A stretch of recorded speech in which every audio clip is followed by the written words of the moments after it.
Assalamualaikum warahmatullahi wabarakatuh. Perkenalkan, nama saya Nalisa Fitri dengan NIM 250422038.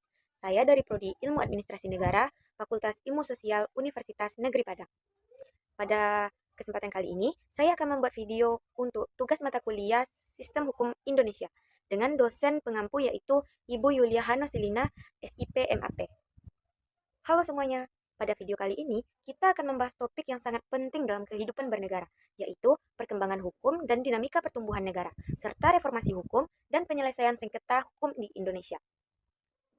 Topik ini tidak hanya berkaitan dengan teori hukum, tetapi juga menyentuh kehidupan sehari-hari kita sebagai warga negara. Mulai dari hak yang kita miliki, pelayanan publik yang kita terima, hingga perlindungan hukum ketika terjadi sengketa. Semua itu dipengaruhi oleh bagaimana hukum berkembang dan ditegakkan di sebuah negara. Materi yang pertama yaitu terkait tentang perkembangan hukum dan dinamika pertumbuhan negara. Yang pertama, hukum pembangunan dan kesejahteraan umum. Untuk memahami perkembangan hukum, kita perlu melihat bahwa hukum bukan hanya kumpulan pasal-pasal. Hukum adalah sebuah sistem yang menjadi pedoman dalam mengatur kehidupan masyarakat. Tanpa hukum, tidak mungkin sebuah negara berjalan secara tertib dan adil. Hukum juga berfungsi untuk menjaga keseimbangan sosial, mengatur penggunaan sumber daya, dan mencegah konflik.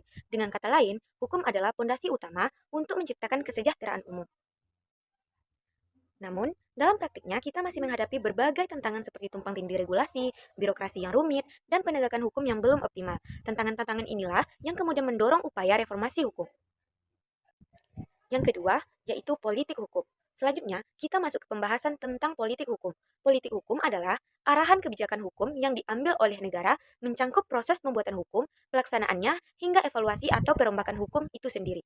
Politik hukum juga menentukan apakah suatu aturan harus diperketat, dilonggarkan, atau bahkan dihapus. Oleh karena itu, politik hukum sangat berpengaruh terhadap arah pembangunan negara dan perlindungan hak masyarakat.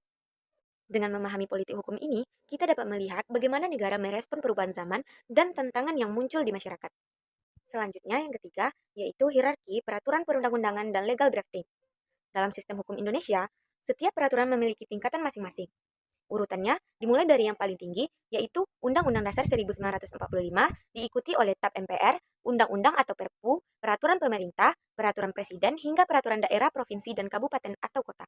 Nah, dalam proses legal drafting atau penyusunan peraturan, ada beberapa prinsip penting yang harus diperhatikan, seperti kejelasan rumusan, kesesuaian materi dengan jenis aturannya, tidak bertentangan dengan aturan yang lebih tinggi, dan dapat dilaksanakan secara efektif. Tetapi di Indonesia, permasalahan seperti regulasi yang berlebihan atau overregulation serta aturan yang tumpang tindih masih sering terjadi. Maka dari itu, pembaruan regulasi menjadi salah satu fokus utama dalam reformasi hukum. Nah, selanjutnya kita masuk ke materi yang kedua yaitu mengenai sengketa hukum dan reformasi hukum di Indonesia. Yang pertama, penegakan hukum dan permasalahannya di Indonesia. Penegakan hukum merupakan jantung dari sistem hukum. Namun di Indonesia, penegakan hukum seringkali mengalami berbagai kendala. Permasalahan yang muncul seperti korupsi di berbagai lembaga penegakan hukum, investasi politik yang memengaruhi proses hukum, kurangnya profesionalitas aparat, ketimpangan akses keadilan di daerah-daerah terpencil, serta budaya hukum masyarakat yang masih rendah. Akibatnya, masyarakat sering melihat hukum sebagai sesuatu yang tidak konsisten atau tidak adil. Inilah yang membuat reformasi penegakan hukum sangat penting. Beberapa langkah yang telah dilakukan antara lain penguatan lembaga seperti Mahkamah Agung, Mahkamah Konstitusi, Komisi Yudisial, serta penggunaan teknologi digital untuk meningkatkan transparansi dan efisiensi.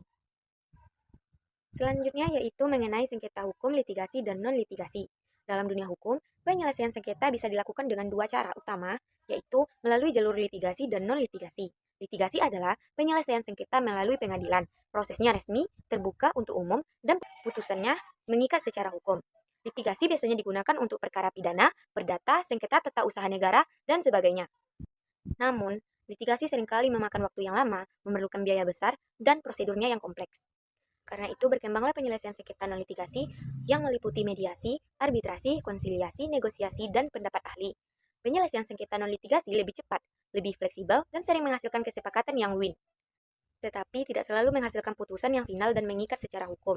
Pemilihan metode penyelesaian sengketa biasanya disesuaikan dengan kebutuhan para pihak, jenis sengketa, dan kesediaan untuk bekerja sama. Selanjutnya yaitu materi yang ketiga, kita masuk tentang hukum acara dan macam-macamnya. Hukum acara mengatur bagaimana proses hukum berjalan dari awal sampai akhir. Setiap jenis perkara memiliki hukum acaranya sendiri. Dalam perkara pidana, proses dimulai dari penyelidikan, penyidikan, penuntutan, pemeriksaan di pengadilan, hingga putusan hakim dan upaya hukum. Dalam perkara perdata, ada proses pengajuan gugatan, mediasi wajib, pemeriksaan saksi, dan putusan. Untuk sengketa tata usaha negara, hukum acara mengatur bagaimana warga dapat menggugat keputusan administrasi pemerintah. Peradilan agama juga memiliki hukum acara khusus yang mengatur masalah pernikahan, waris, wakaf, dan ekonomi syariah. Dengan mengetahui hukum acara, kita bisa memahami alur umum suatu perkara di pengadilan. Yang keempat, yaitu sistem peradilan dan kekuasaan kehakiman. Indonesia menganut sistem peradilan yang bersifat independen, artinya kekuasaan kehakiman dilaksanakan secara merdeka dan tidak boleh dipengaruhi oleh kekuasaan lain. Struktur pengadilan Indonesia terdiri dari Mahkamah Agung sebagai puncak dari 4 lingkungan peradilan, yaitu peradilan umum, peradilan agama, peradilan militer, dan peradilan tata usaha negara. Yang kedua, Mahkamah Konstitusi yang menangani uji materi undang-undang terhadap Undang-Undang Dasar 1945, sengketa kewenangan lembaga negara, pembubaran partai politik, dan sengketa hasil pemilu. Yang ketiga, Komisi Yudisial yang berperan mengawasi perilaku hakim dan menjaga integritas lembaga peradilan. Sistem peradilan yang kuat, profesional, dan berintegritas sangat penting untuk menjamin rasa keadilan serta menjaga kepercayaan publik terhadap negara. Yang kelima yaitu pembuktian. Dalam setiap perkara, proses pembuktian menjadi aspek yang sangat penting. Pembuktian adalah upaya untuk meyakinkan hakim mengenai benar atau tidaknya suatu peristiwa atau dalil. Dalam sistem hukum Indonesia, terdapat beberapa sistem pembuktian, seperti sistem keyakinan hakim, sistem pembuktian menurut undang-undang, dan sistem campuran.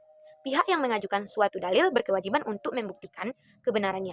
Pembuktian harus dilakukan secara sah, relevan, dan memenuhi aturan hukum yang berlaku. Seiring perkembangan teknologi, bukti elektronik seperti rekaman CCTV, pesan digital, dan dokumen elektronik juga sudah diakui sebagai alat bukti yang sah berdasarkan Undang-Undang ITE. Selanjutnya, yang keenam, alat bukti. Dalam hukum pidana, alat bukti yang digunakan seperti keterangan saksi, keterangan ahli, surat petunjuk, dan juga keterangan terdakwa dan barang bukti. Sementara itu, dalam perkara perdata, alat bukti meliputi bukti tertulis seperti akta otentik, keterangan saksi, persangkaan, pengakuan para pihak, dan juga serta sumpah.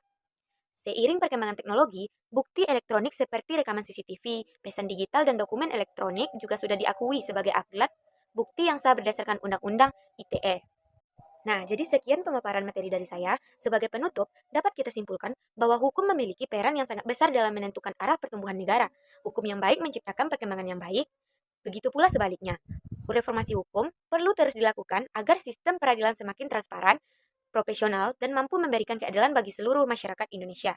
Dengan memahami perkembangan hukum, sistem penyelesaian sengketa, serta struktur peradilan, kita menjadi lebih sadar akan hak dan kewajiban kita sebagai warga negara. Terima kasih telah menyimak video ini. Semoga bermanfaat dan menambah wawasan Anda mengenai sistem hukum yang ada di Indonesia. Saya tutupi dengan wassalamualaikum warahmatullahi wabarakatuh. Sampai jumpa di lain waktu.